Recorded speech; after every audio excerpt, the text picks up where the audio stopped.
بسم اللہ الرحمن الرحیم۔ ایک بوڑھے شیخ کو اپنا ایک مرغا بہت پیارا تھا۔ اچانک ایک دن وہ مرغا چوری ہو گیا۔ اس نے اپنے نوکر چاکر بھگائے، پورا قبیلہ چھان مارا، مگر مرغا نہیں ملا۔ ملازموں نے کہا کہ مرغے کو کوئی جانور کھا گیا ہوگا۔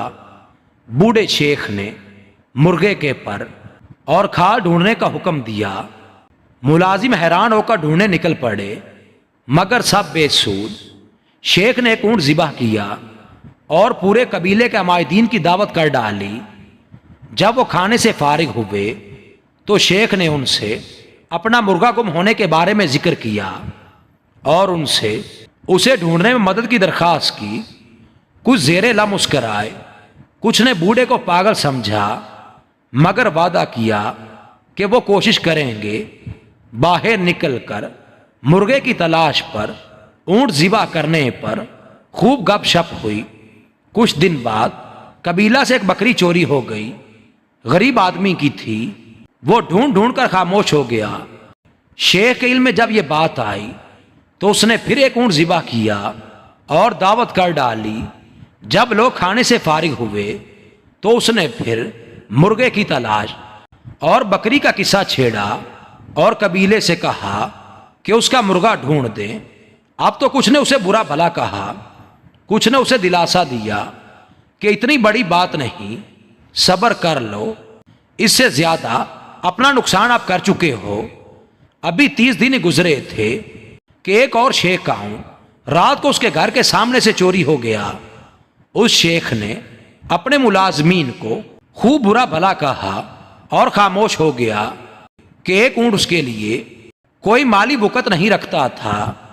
بوڑھے شیخ کو جب علم ہوا تو اس نے پھر ایک اونٹ ذبح کیا اور قبیلے کی دعوت کر دی۔ سب کھانے سے جب فارغ ہوئے تو اس نے سرسری اونٹ گم ہونے کا ذکر کر کے اپنے مرغے کو یاد کیا اور قبیلے سے التجا کی کہ اس کا مرغا ڈھونڈ دیں۔ اب تو محفل میں خوب گرما گرمی ہوئی اور بوڑھے سے کہا گیا کہ اب اگر دوبارہ اس نے مرغے سے متعلق کوئی بھی بات کی تو پورا قبیلہ اسے قطع تعلق کر لے گا۔